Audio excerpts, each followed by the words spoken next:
Hi, this is Jack Stanley, and I wanted to talk about something very special about July 4th.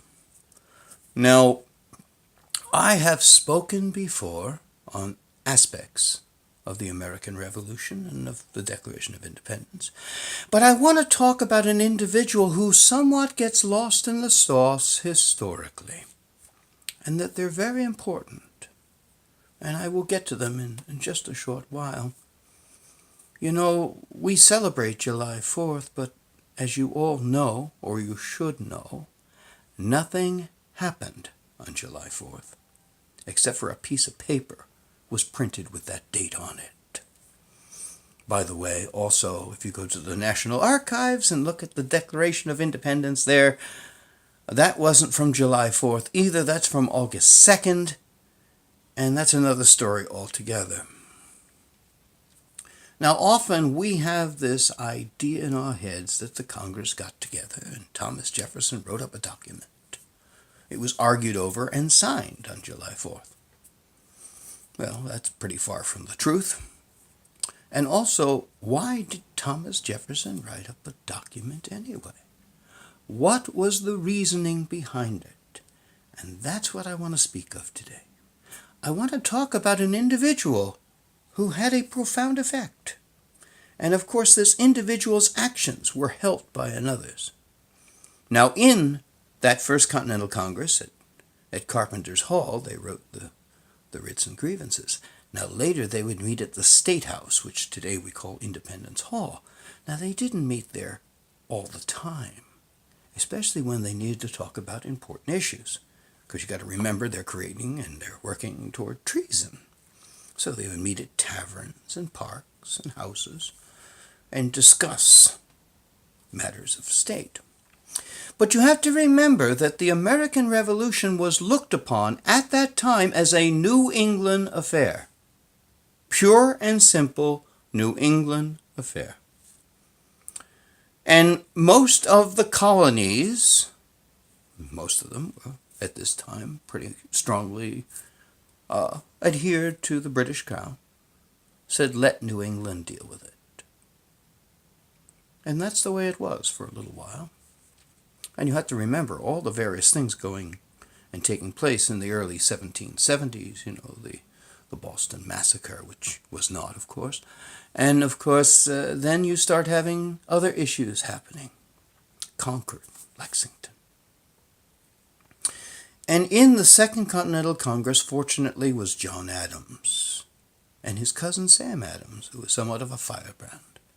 But John Adams was amazingly and frighteningly honest. So much so everybody hated him because his honesty was remarkable and it was unvarnished.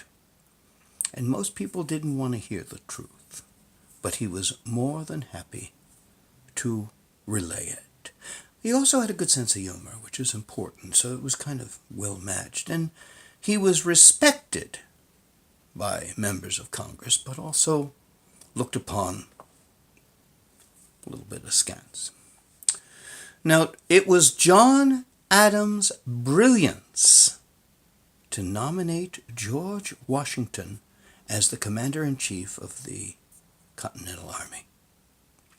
And there's several reasons for that. You know who wanted to be the commander was John Hancock.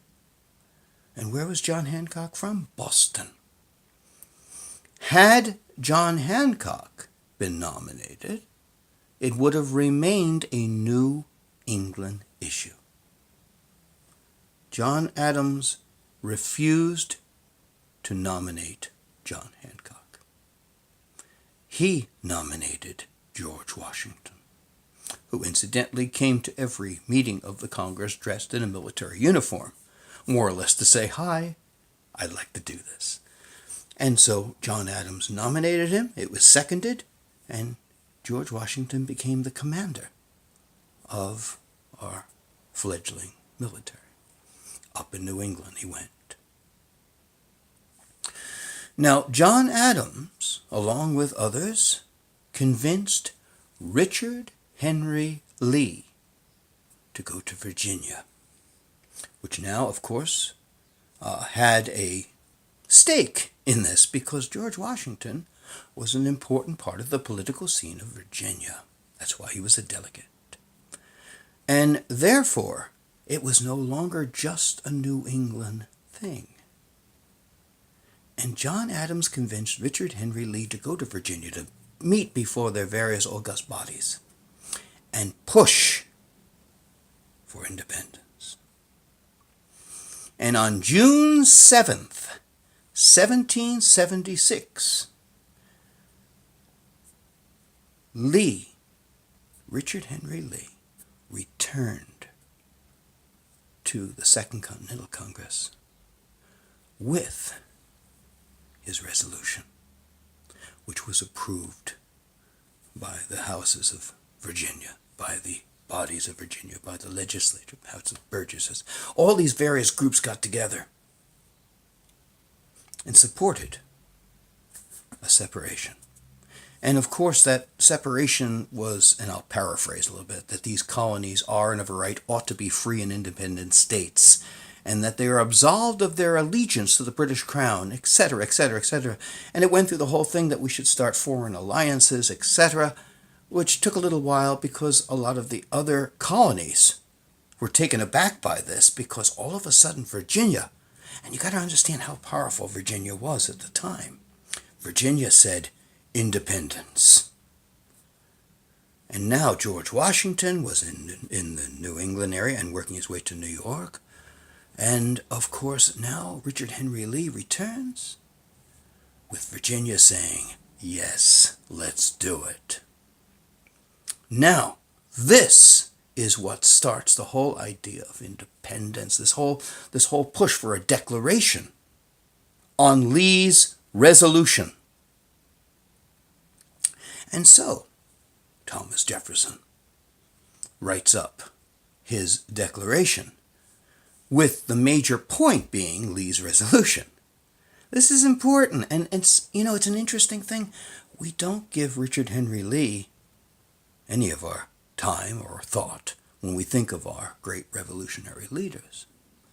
But his actions and his ability to promote and push this action is ever so important on the road to independence. Now, of course, this leads to our declaration, which, of course, which is approved on July the 2nd, 1776. On that date, we declared our independence.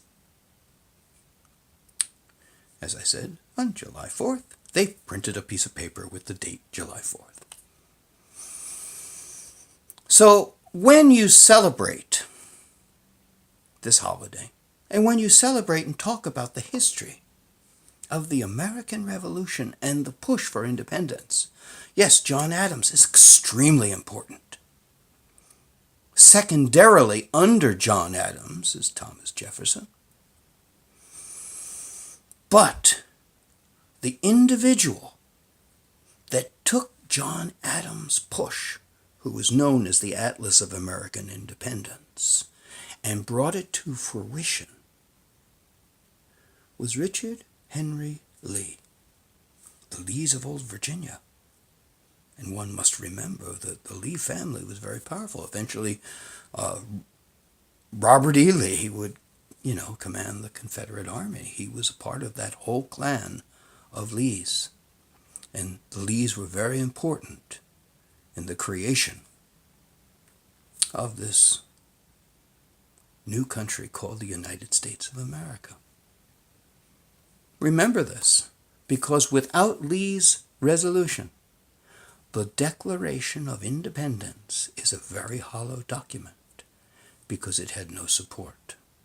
Once Virginia put its support in, the other colonies followed.